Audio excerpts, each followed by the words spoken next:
Today we have Evan Snow. He's the co-founder of Zero Empty Spaces. Evan is a local arts advocate, community builder, creative entrepreneur, and one of the proudest Broward County natives you will ever meet. That pride has led him to furthering the Choose 954 social movement he created just a few years ago to cultivate culture and community in his native Broward County. Evan has created multiple initiatives to highlight the local creatives he's built relationships with over the years, including Art Fort Lauderdale, the Art Fair on the Water, Fort Lauderdale Art and Design Week, the Choose 954 Local Artist Discovery Series, AAL Creative Design, and Zero Empty Spaces, among others. He's very accomplished. We are very lucky to have him. Please give a warm welcome to Evan.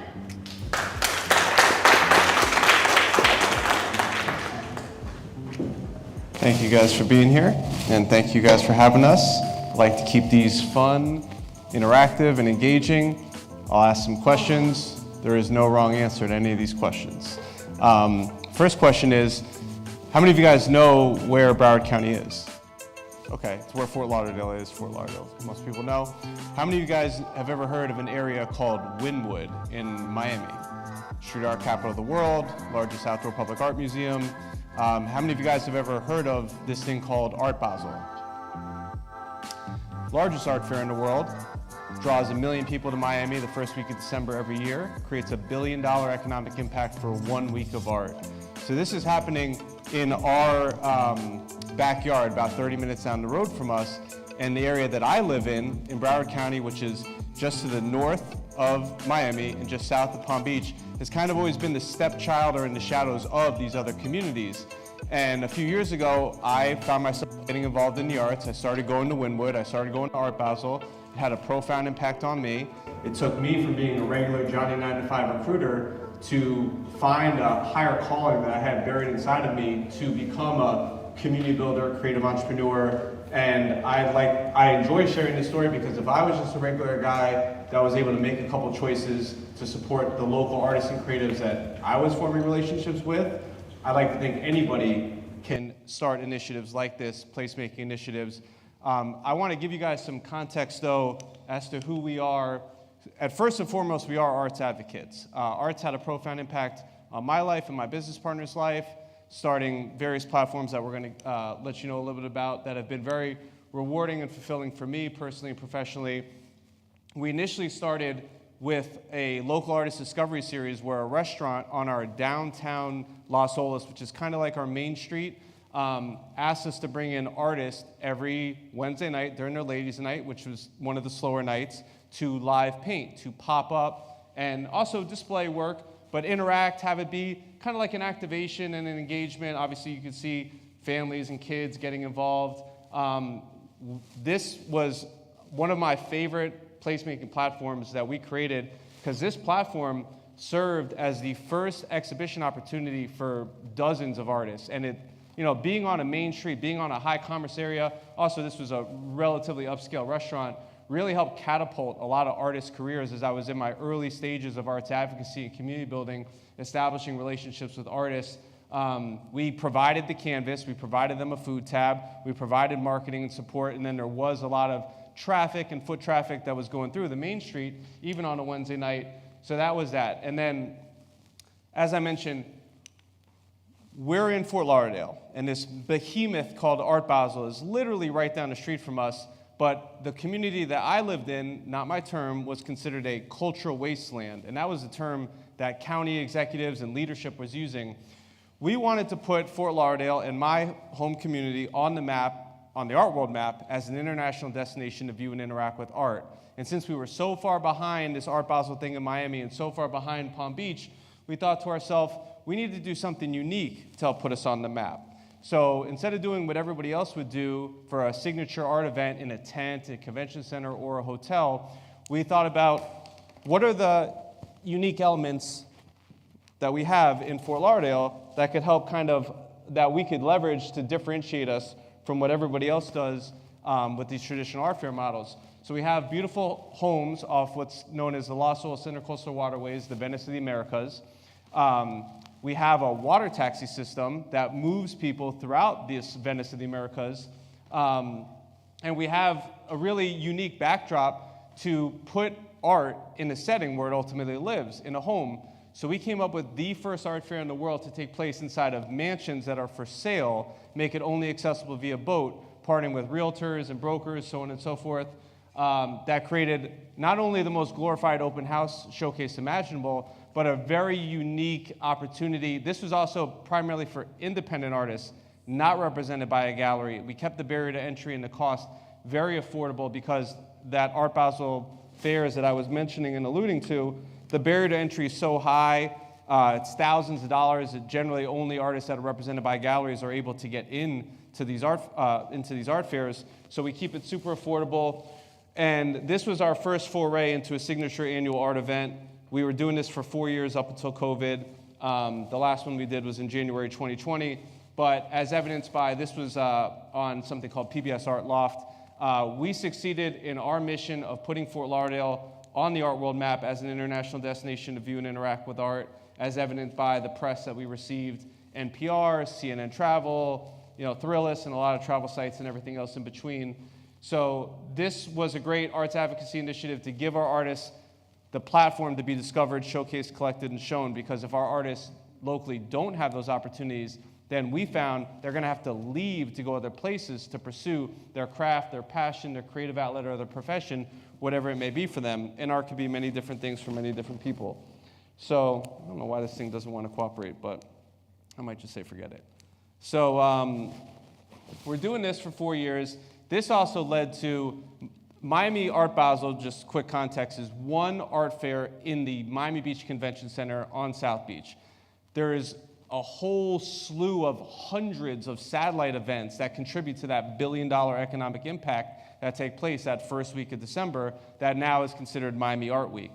And there's other art weeks, obviously, throughout the world. So we, from this, created Fort Lauderdale Art and Design Week to expand throughout the community, throughout the whole county, which has 32 cities, because we were establishing relationships with artists, arts organizations, and institutions throughout the year, but we could only fit so many artists in the homes, and we could only fit so many people on the boats. So we wanted to be more inclusive, so we created Fort Lauderdale Art and Design Week, which does still run, even although the art fair doesn't run any longer, which we're very proud to do on our 6th annual installment. Artist talks, open studio tours, dinners, parties. The county decided to create a big light projection show to bring in international artists to do very immersive light projections in our downtown. So this initial event served as a catalyst, which our goal initially, just as I mentioned, putting Fort Lauderdale on the art world map as a destination to interact with art, has led to so many other placemaking benefits, people establishing business partnerships and relationships, getting collected by galleries, museums, and so on and so forth, just by, in this instance, activating vacant residential real estate spaces, these homes that would just sit vacant, waiting to be sold for, $10 million. And those houses before COVID used to sit vacant for long periods of time, so we're really glad to do that. So we did 4 years of this. We plan to bring it back one day. In between then, how many of you guys have ever heard of this term called the creative economy? Something Richard Florida, a leading economist, created, and we wanted to kind of storytell some of the other benefits of this creative economy. So we created a platform, an annual panel discussion, art, culture, the creative economy in the city. We invite, that's me on the right, the gentleman next to me is the city commissioner that used to work for our culture division. The woman in the middle is a venture capitalist, billionaire, supporter of the arts. She serves as the chair of the Broward County Cultural Council, and then that's my business partner on the left. So different backgrounds, different walks of life to talk about their perspectives as it relates to the creative economy, as it relates to the local art scene, and then we give community members and attendees literal, tangible ways that either they can support the creative economy and support a local artist, and supporting a local artist gives them revenue and dollars to go to the art supply store, so the art supply store could stay in business, and literally connecting those dots for people that might not have even realized they were supporting the creative economy. And this event and many of the events we were doing, the Local Artist Discovery Series was a free event. The art fair understandably had a ticket because we had to charter boats, but a lot of these events that we do are free for the community. I'm gonna grab this other mic here one second. So we still do this annual panel discussion. We're glad to host this annual panel discussion. And basically, so out of this, we're establishing a lot of relationships with various people in the community, and then that led us to more community building efforts. We're in the middle of COVID. We wanted to find a way to bring people together, but safely, social distantly. I love riding my bike, and I do a bunch of stuff with some other bike advocates. I know Mickey's talk is at the same time.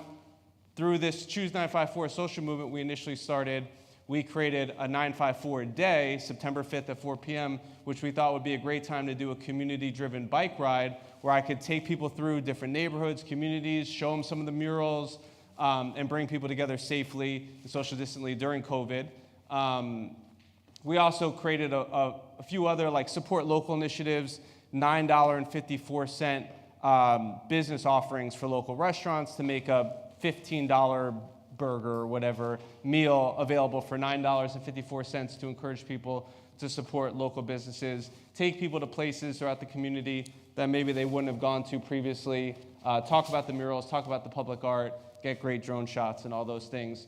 So these are just some of the other community building platforms that we came up with from the ground up. We're obviously solutions based. My business partner has an extensive background in advertising, marketing, and shopping center and retail development, which we'll get to. We like creating platforms that highlight and showcase the creatives that we know and love. So the art fair served a platform to give a platform for artists to get discovered and collected. We love craft beer. My business partner's wife is big into women's empowerment. The woman that empowered me started the Women's Empowerment Expo. So she, Andrew's wife, created something called the Femme Ale Brew Fest, a pioneering craft beer festival highlighting and celebrating women in the craft beer industry. You get 40-plus brewers from around the world now to come to Fort Lauderdale, do this was at a hotel on the beach, which was not on the main drag. It was one of the older boutique bed and breakfast hotels that had recently been acquired. Not a lot of people knew about it. So another placemaking initiative, activating a hotel with a beautiful courtyard, beautiful footprint and layout to bring people together over a shared passion of craft beer and try some of these craft breweries from all around the world, which were either women-owned or had women brewers. And we're also big on education, so there's a lot of classes, sensory tasting, and just more education, engagement, so on and so forth. So I just wanted to give some context as to some of the placemaking of our other community building and placemaking initiatives. Last one on this note, how many of you guys know what mezcal is? Mezcal. It's a smoky cousin of tequila from the agave plant. It's a relatively new category in the U.S. It's based out of Oaxaca in Mexico, but there was no mezcal festival, and we love this mezcal. It goes down very smooth. There's low carbs, no sugar, no hangover, and it's a really unique, interesting category. So we created the first mezcal festival called Mezcal Lauderdale to give a platform for these mezcaleros and these farmers that have been doing this ancestrally in Mexico to bring their product into the U.S., have panels about the sustainability of the agave plant, and just once again really create these platforms, obviously to highlight the creatives which we're supporting, but also further drive traffic to our community as community builders by creating these unique destination types of events and experiences in Broward County, in Fort Lauderdale. So now we have, I told you about Art Fair, Art Week, Social Movement, 954 Day, Beer Festival, and mind you, all self-funded. Unfortunately, our government doesn't prioritize funding to things like this. That's another conversation for another day. I'm here to keep it fairly positive. We're not independently wealthy people that can go around funding these things willy-nilly, but we knew to get these platforms off the ground, we were going to have to find ways very intuitively, very bootstrapping-wise, to self-fund these things to get them off the ground. So we were able to do that, and now we're finally starting to get some sponsorship, and the county's finally starting to come around with some funding. But this all started for me with, how many of you guys listen to TED Talks? TED Talks had a profound impact on my life. Do you guys have a Creative Mornings chapter over here? Have anybody of you ever heard of Creative Mornings? It's a monthly breakfast lecture series. It's a mini TED Talk that's held for free in over 200 cities around the world. They have a similar format. Little free coffee, breakfast, networking, mixing and mingling with your community. One speaker comes in, shares their thought-provoking, inspiring story, somebody local, relatable in the community. It served as my aha moment, so I pay it back and pay it forward, and I continue to host this event for free, bringing in different people, entrepreneurs, artists, yogis, startup founders, various people in between, to share their thought-provoking story for free every second Friday morning of the month. We've been doing this for a little over 7 years now. So these are some of our ways that we bring people together all throughout the month. And then this one now ties into what we really came here to hear about, which is, well, we've done a lot of things. This one, last one, we work a lot with the hotels. The Fort Lauderdale Hotel had just gone through a big, like, $60 million renovation. They wanted to drive people out there. We like throwing parties. So we've created not just like a party, but like we brought in different artists to paint, like the Don P bottles, performance artists, DJs, live painters. We also brought in a gentleman that does something called light baths. He's a photographer. It's a very cathartic, very intuitive process that a lot of people enjoy, having this light projected on them, and then having Jared, the photographer, take these very artistic photos. And this is just, once again, not just a party, but a different way to bring people together, to drive people to this beautifully renovated portion of the W Hotel in Fort Lauderdale. Creates an economic impact. The artists get paid, the DJs get paid, the photographer got paid, and then it, just another one of our various placemaking initiatives during the art fair, this was one of the after parties on the Saturday night of the art fair. So, what we really came here for, oh man. The Art Week, I kind of already told you a little bit about. We also have a series of artist talks called Art Discourse, where we bring in various people to give our community front row access to brilliant minds. Somewhere in between here, I know this sounds like we do a lot, we do. Some artists came to me and they said, I want to put sculptures on top of rocks and put them in the ocean. I go, I don't know what that meant. And they go, we want to create artificial reefs. I go, oh, that sounds good. They showed me a documentary called Chasing Coral. Has anybody ever heard of that? It's made by the people that made Seaspiracy. It had a big moment, at least in South Florida, for raising awareness about illegal shark fin trading and stuff like that.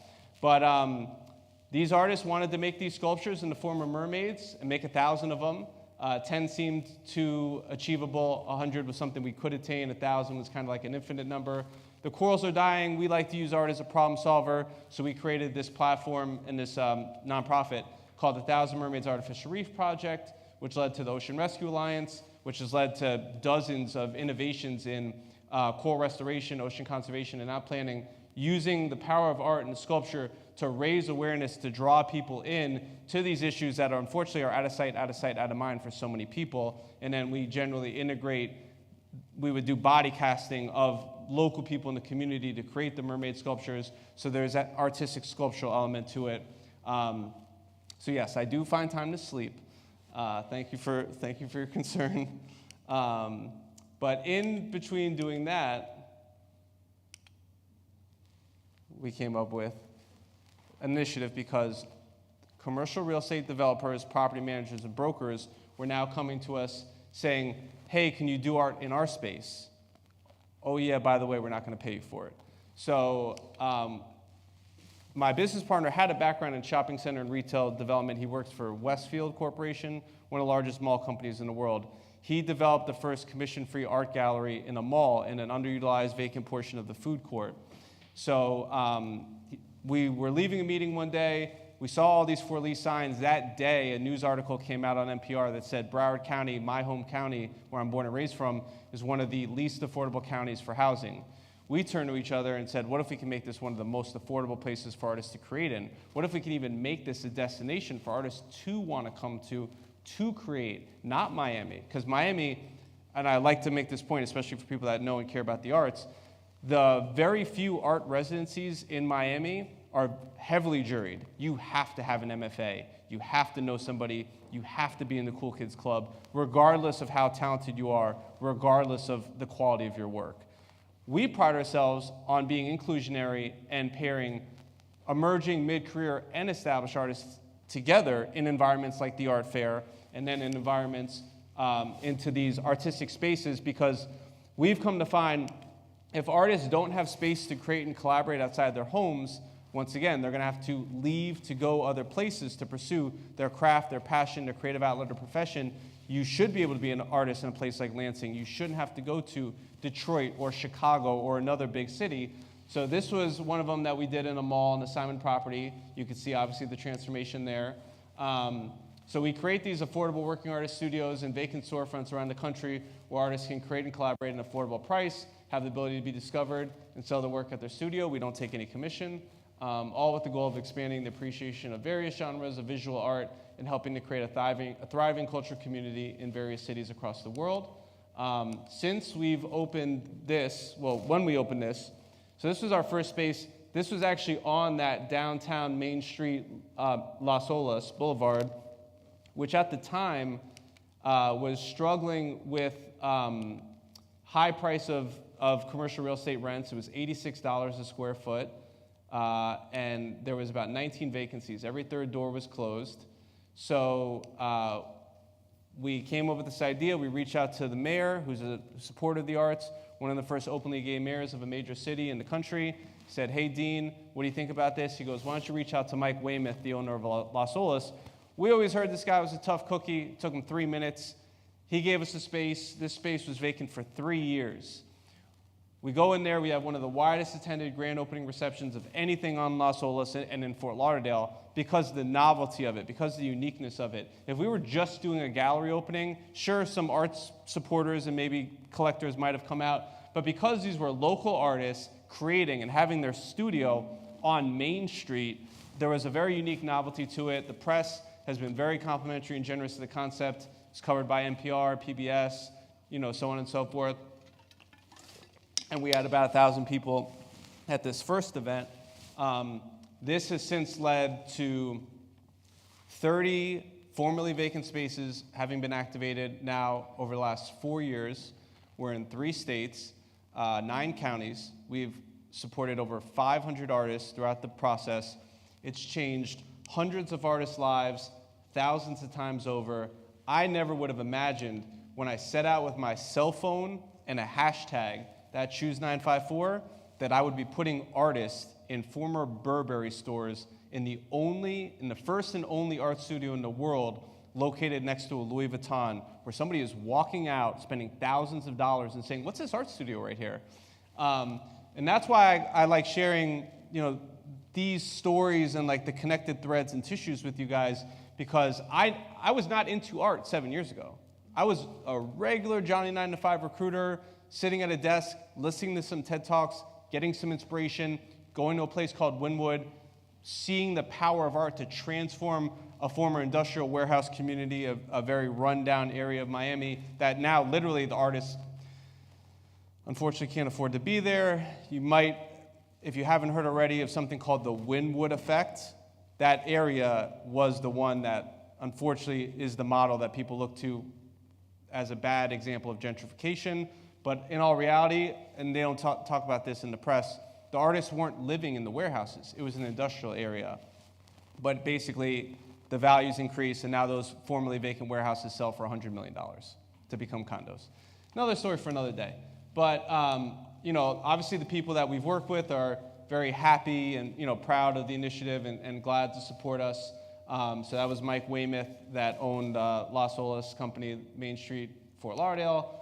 We work with smaller developers as well. This guy is in a smaller suburb, had some vacant space that hadn't really been doing anything for years. And we really did clean his space up. We painted it. We'll bring places up to code. We can't spend thousands of dollars, but we'll add lighting, signage, and we serve as one point of contact. So we came up with the idea. We did the logo, branding, website, social, public relations. We do the marketing. We do the leasing. we do the build out. We do all of this. We're very resourceful, we're very passionate, as you can begin to see, but we do that to absorb the cost. No one's offered us a nickel for a donation. It is what it is. I'm not holding my breath waiting for donations to come through, but if we were going to wait for a check or a grant, we might still be waiting. So to get this off the ground and to keep it affordable for artists, we rent it to artists at $2.50 a square foot. Average space is 8 by 12, 96 square feet. So we make a space available for $250 a month on a month-to-month basis with the water and electric included, so the artists get a small corner of a space. They don't have to commit to the entire space. We do the insurance, we do everything, so all they have to do is apply, show up, and paint. And the low barrier to entry and the no risk with the month-to-month element has made it obviously very, it took down the barrier to entry, made it very accessible for a lot of artists. We are very proud of some of these success stories. I don't know if these will resonate with you because you don't know who these people are, but try to draw some context here. So this gentleman has been painting for over 40 years in West Palm Beach. Very talented. He was getting by, but he was not getting ahead. We put him in a former Woodhouse Day Spa, very nice space. He was painting at home for many years. That he gets a lot of press. We got a lot of press, and we gave him magazine covers. We put him on the TV episodes, so on and so forth. We got connected with the director of the major museum in West Palm Beach called the Norton Museum.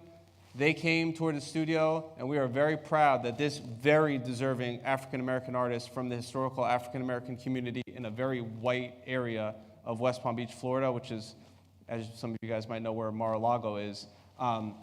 He is the only living artist I know to have work collected by a museum. And he's doing 6 figures in sales now, which we're very happy for and glad to support.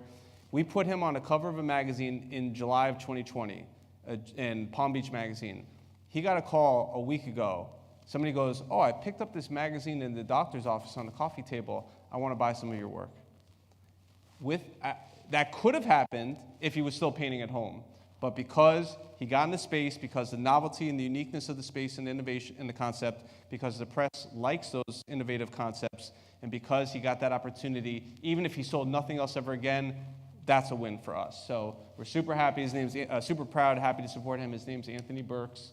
Obviously very well received, very well deserving. He also started a nonprofit called No More Starving Artists Foundation. And they do a lot of great work in Palm Beach. Obviously, great name. I don't know how it wasn't taken, but No More Starving Artists Foundation. This was the first artist we had in the program. I had known her, she's a very sweet soul. I didn't know she was an investment banker. She was like the head of investment banking for like the largest company we had in Fort Lauderdale, like billion-dollar company. But she wanted to paint, and she wanted to spend more time with her kids, and she didn't want to continue working that corporate job.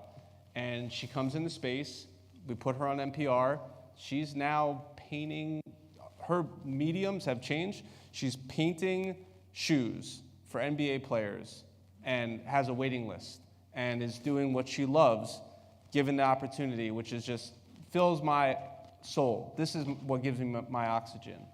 And then she was in the space, she's a mother. Her kid's school said, "Hey, can you do a mural?" She'd never done a mural before. Next to her in the space is the most accomplished, one of the most accomplished mural artists we had in our community, was her studio mate. Because she's in the space with this guy she didn't know before who came from a very different background and walk of life, she was able to turn to her studio mate and said, "Hey, can you help me do a mural?" They collaborate. She gets that project. This is the mural artist. His name's Serge.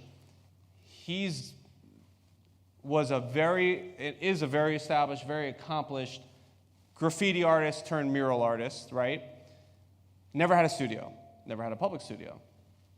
Gets in the space, very deservedly so, gets a lot of press, recognition, and then there's a lot of big things that happen in Miami. He's the artist for the Miami Dolphins. He was the artist on the last Super Bowl campaign. He was in the commercial with Pitbull doing his art.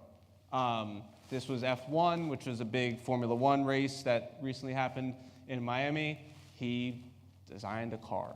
I mean, not saying that it was all because of Zero Empty Spaces, but having the platform to allow artists to get discovered, collected, to grow their practice, to collaborate, to share ideas, obviously provides a myriad of win-win-win benefits. And when I say win-win-win, obviously the artists get the win, but some of the other wins, property owners.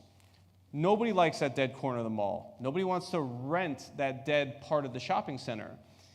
This activation, vacancy management, supports the walkability of shopping centers. It helps keep feet in the street longer. So when somebody goes to the mall, instead of just going and getting one thing or two things, it can help retain that person in the mall longer with this activation, which is part of what we do to, we don't sell, and mind you, we don't sell anybody on this. They have to want to do it. And we only work with people that reach out to us, which I know is not a great marketing strategy per the book or what the book says to do. But the few times that I reach out to people that say, hey, what do you think about this? You got this vacant space? Didn't go for it. But when the mayor calls and says, I think you should do this, it's a little bit different story. And now we're getting endorsements by city commissions and mayors and community redevelopment agencies, downtown development authorities, business improvement districts. So this is a little bit just of kind of the model. We do have to charge something because we have to cover our build-out costs, the permitting costs, our travel costs, our operations costs, all those things, and cover a little bit of our time.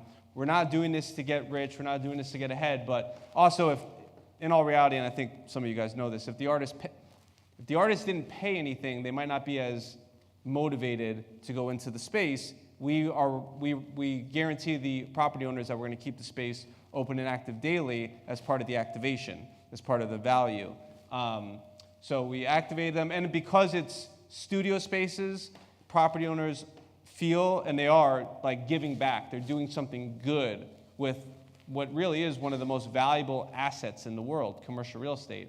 So instead of it sitting vacant, and mind you, when the property sits vacant, problems happen. Not just the things that you might think with a blighted building, but like if the AC leaks, if the property manager only goes into that property once a month, and the day after they go for their monthly checkup, the AC leaks, there's 29 days of water leaking and all these things. By having somebody in the space daily, we're able to mitigate maintenance issues. We keep up the AC on behalf of the property owners. So that's just a little bit of the how. This is kind of the approach. Initially, phase one, we communicate with the interested landlord, property owner, and that's all it really takes. It's just one property owner to say, yes, we'll do this. How we get there is fine by us. If it takes an endorsement by a mayor, a city commissioner, whoever, that's fine. But all ultimately it takes is the property owner to say yes. So then we visit the location. We look at the footprint, we run some numbers and calculations, we think about how much money we have to put into it. If there aren't outlets everywhere, and we know artists are going to want outlets to plug something in, we'll bring in an electrician and run outlets, which does cost money, so we have to measure how many outlets we need. The lighting, we know artists are going to need lighting, so we'll look to see, can we replace the bulbs, do we need to bring in lighting, stuff like that. And then we do the lease, we provide the insurance. We did have to get a custom commercial real estate insurance policy, which is thousands of dollars, but that's not going to be on the artist, because an artist, that would probably be a no-go. That would probably be a stopper for a lot of artists if they're like, I can't buy this thousands of dollars insurance policy for a use of a retail space, which is not very conventional. So we mitigate that by providing the insurance. We sign the deal. Get the space up to code. We get, permits, certificates of occupancies. We do all that, and then we take those bigger spaces and we divide them with subdivider walls into smaller spaces. So space 1 is 96 square feet, space 2 is 100 square feet, so on and so forth. And then after we do the build out, we'll do an open house information session for interested artists to view the property. Very big on grassroots guerrilla marketing. So I'll go onto like Facebook groups, Nextdoor, and all those things to try to get the word out in these new communities that we're starting to serve, just to try to help let more people know about the opportunity, because we're starting to go to different markets where we don't have established footprints and reputations. So we'll do whatever we need to do to get the word out to different artists. Don't mind me and my camera tricks here. All right. So we're doing that. And I already kind of mentioned, obviously, but we just found so many benefits from providing this community space for artists, not just our resident artists, but then our resident artists bring in other artists to collaborate. We host potlucks for artists in the space. We host talks. We host business workshops. I recently brought in arts and entertainment attorney to talk to artists about IP, contracts, NFTs, stuff like that. I'm going to host a workshop coming up here about how to handle burnout through mindfulness for creatives, which is something yoga and meditation and mindfulness has had a profound impact on my life that I fortunately discovered during COVID. So I'm trying to pay it back and pay it forward and spread the mindfulness benefits with creatives, and countless other things that we do in the space. The walkability part is important to the property owners, obviously, to help keep the feet in the street, help support the neighboring tenant so that neighboring boutique, that neighboring restaurant, coffee shop, whatever, has that much more chance of viability of staying open, because nobody wants to go to that dark corner of the mall, of the shopping center, or whatever the property may be.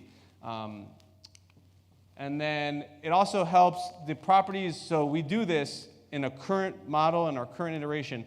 We do this on a month-to-month basis until the property is permanently leased. That is what makes the property owner feel more comfortable with giving the space, which is doing them nothing, it's not serving anybody any good, by having it on this month-to-month basis. It could be 3 months, it could be 3 years, but at least it's doing something good. We also take the utilities off the property managers and property owners' P&L. So they save thousands of dollars a year on the electric and the water that they'd have to pay for, and it helps them show the space daily because it is open and active daily. We also do Matterport virtual reality walkthroughs, which also generally cost hundreds or thousands of dollars to have these really cool, innovative 3D model walkthroughs of the space, which let me actually just show you one of those. Have any of you guys ever seen, it's like they call it, some people call it a dollhouse. So we do these on all of our spaces. So somebody could preview the space and kind of virtually walk through the space, which is pretty cool. It's a really neat use of technology. And then we're actually getting ready to launch e-commerce for artists, not just our artists, but other artists. We're going to start with our resident artists because we can make the paintings clickable with a hyperlink. So somebody in Richmond, in Boston, in Chicago, and Lansing, they could be touring virtually and say, oh, I like that work, click, and purchase artist artwork. And we're trying to address a lot of the feedback that the artists have given us about why they don't like using Saatchi and Artsy anymore. The shipping policies, the handling, price is never correct, and artists have to generally eat those costs. So we're trying to address those. And then also, any of you artists in the room, do any of you guys sell on Saatchi or Artsy? It's generally highbrow artists. It's generally, blue chip artists. I align, as you've come to find, with the emerging mid-career artists, the growing artists. They don't generally have so many places to sell, so we're glad to leverage that. This is some of the impacts. I also record podcasts with the artists. We've had a lot of collaborations, as I mentioned, with the mural projects. We get pretty good average attendance for our grand openings. A lot of press coverage. The press has been very generous. We've generated a good economic impact by having the space for the artists to be discovered and collected. It has helped them sell work, and countless other benefits. So, and then social media impressions, all those things. So, just some of the press. This one, as I mentioned, was one we're very proud about. We're not just in retail spaces. I'm sure you guys know office space is hurting. This is the largest office building in the state of Florida. This is the former IBM headquarters. It has the Guinness Book of World Records longest hallway. And they initially brought us in to help fill hallways with art, called Art on Brick Walls. The space is called The Brick, the Boca Raton Innovation Campus. So we started with the art on the walls. They had vacant space because there's 1 million square feet in this office building. And now we have a space for 22 artists in the community in an office building, which also gives like an amenity for the workers that are like, you know, when they're going on their lunch break, they can walk by the artist studio, they could discover an artist. Most people only ever see the finished product.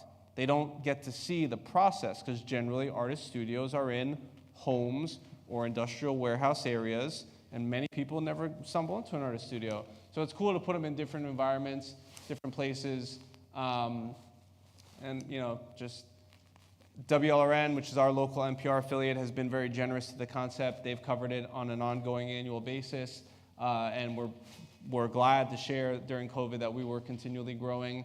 And then we've done a lot of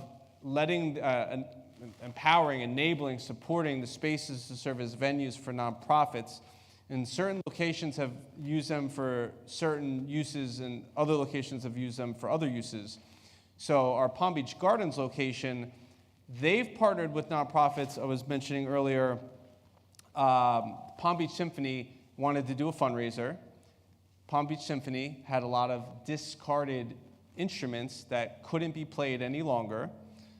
The artists wanted to support the symphony. Heads come together, minds come together. What if we come up with a musical masterpiece fundraiser where the artists will create artwork on these discarded instruments and do a fundraiser at the season opening event that raise funds in part for the artist as well as for the symphony. And Palm Beach Symphony, it's one of the wealthier symphonies and, you know, has a big board, so there was a lot of donors, and it's created another economic impact to support the artists, to support the symphony, generated a lot of positive press and buzz. One of our favorite collaborations.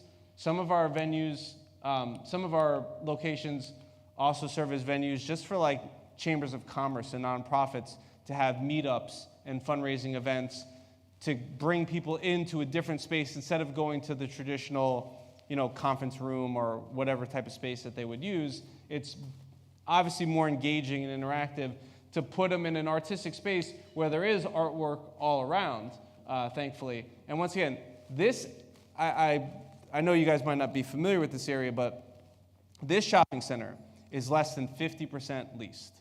This shopping center is one of two that we have down the street from 2 of the top 5 malls in the state and arguably the top 5 malls in the country. So all of the major retailers go to that mall. So the 2 of the shopping centers we're in are heavily vacant, but they're beautiful shopping centers. This is a former Woodhouse Day Spa.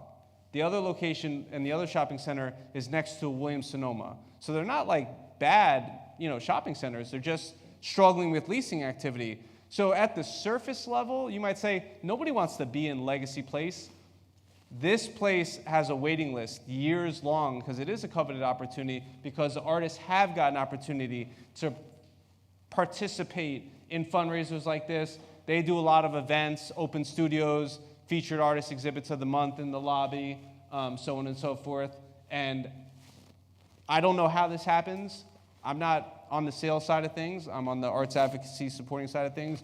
We don't take a commission, but every time they do an event, they tell me, and sometimes they like sheepishly tell me that every artist sells, and there's 22 artists in the space, and they get 200 people. Well, you only need 10% of the people to buy work.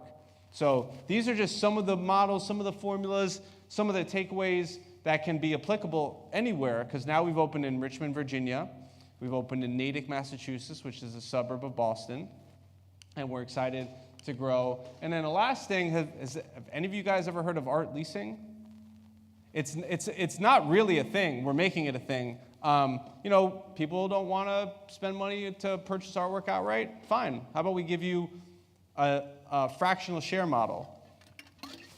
So what we do is we'll do 3% of the total value. This is generally going to be for like an office that wants to put art in their lobby, or we worked with a spa that was opening that wanted to have an artistic element to the spa. And 3% of the total value, minimum $10,000 commitment, the business has to pay for the installation, which we work out a flat fee with an installer that we work with, like $600. And they pay 3% a month on a 3, 6, or 12-month basis. The business has an opportunity to purchase the art, like lease to own option. And then if they don't want to buy the artwork goes back to the artist, and the artist retains it. And then we do a revenue share split for facilitating the leasing, obviously, and the artist can get paid for work that's in their collection. So that's a really cool thing that we enjoy doing. Some of our partners, these are the 2 biggest mall companies in the world, Simon and Brookfield. These are some of the biggest property management companies. So if it works for, we like to tell people, like, if you, let's just say you want this to come to Lansing and you're talking to a commercial real estate developer or property owner that you know, and they're like, oh, I don't know about this. I don't know if this will work in Lansing. You could tell them, if it worked for these guys, it could work for you. And we can't force this down anybody's throat. They have to want to do it. But, you know, like I mentioned, it's working. We're on the east coast of Florida. We're on the west coast of Florida. And we're starting to grow. We waited to grow out of the state during COVID. We finally did. And, yeah, we're glad to do it. It's a beautiful thing. And I guess I'm glad to answer a question. Do one question. And then I'll hang around after, yeah. It's good. Born and raised in Lansing, working class for most of my life, witnessing gentrification at an alarming rate. You said it's not a competition for space. There's no, but it is, because we have a developer currently who will not be named, who has lots of property downtown and our oldest building downtown. I would say 60% to 70% is empty, and yet he's building a $40 million building, the highest ego tower he can, and doesn't pay his employees with benefits or any of that. So how can we as artists work with you in a way that does not continue the gentrification, so that the people that were born here can still afford to live here, because our rent is too damn high? Agreed. Thankfully, great question. The one thing I do like to tell people, nobody's getting gentrified by putting artists in retail and commercial real estate settings, because those buildings, they might get built on top of, but they're not getting torn down, like the industrial warehouse district, which generally gets redeveloped into condos. So it's a model. I do tell people we can't be everything to everyone. I do work with developers, so I can't poo-poo on developers about the fact that some of them do gentrify areas. But by putting artists in retail and commercial real estate environments, nobody's being displaced and gentrified. It is also fully transparent that this current model is on a month-to-month basis until a permanent lease is signed. It's the opportunity of a lifetime to be in a retail storefront. For many artists to have a studio for $250 a month generally doesn't exist.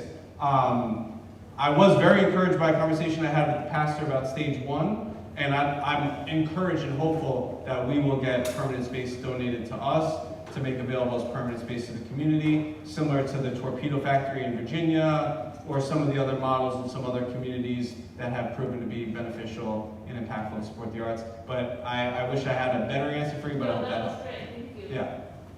That's it? Yeah. Thank you so much. And then for that, if, like Evan said, he'll be hanging around a little bit, so if you have additional questions, feel free to grab him and chat a bit. Not only is this my first time in Lansing, this is my first time in the state of Michigan. Really impressed by the way the community's come together. I'm really impressed by a lot of the ideas that I've been hearing, and I'm really impressed and intrigued by how the creatives and the placemakers in your community are coming together to solve their own unique challenges within the respective communities that they serve. And I've actually already gained a lot of insight and inspiration from some of your proven case models and studies that I'm going to, bring back the transferable parts that apply to my community and the work that I do, and try to share that with other stakeholders and other placemakers and other people that I collaborate with. So I found this to be a great use of my time, a very informational summit, and I certainly plan to come back in the future, even just to attend. Creatives obviously need places to get together to not only collaborate and create, but idea share and ideate ideas. And if there aren't platforms and places in the community for creatives to come together to share these ideas, then we've come to find out that creatives generally have to leave to go other places to pursue their craft, their passion, their creative outlet, their profession, or whatever it may be for them. So by having things like a Creative Placemaking Summit, it provides a safe space and a container for not only the artists and the creatives, but the arts administrators, various people in government, various stakeholders, and other community members to come together to share those ideas, to listen to those ideas, and to hopefully benefit from those ideas. And that's just one of the reasons why I love placemaking. Take the step. Take the step outside of your comfort zone. The best and most creative things in life will happen outside of your comfort zone. It might not be comfortable at first. It might seem like a daunting task. It might seem impossible. But I could tell you from somebody that was a recruiter sitting at a desk, listening to some TED Talks, not into art at all, if you take that step and make a series of choices, you can unlock your hidden potential to change your life, your community, the art world, or the world beyond. And anything is possible. You just have to take that first step. And then I'm just excited to continue growing and expanding Zero Empty Spaces. Since we opened in 2019, we've opened 30 of these spaces in 4 years. We're now in 3 states and 9 counties, having 500 plus artists come through the program, changing hundreds of artists' lives thousands of times over. So I'm looking forward to growing and expanding, opening in more states and more locations, and hopefully we'll have affordable working artist studios here in Lansing in the near future.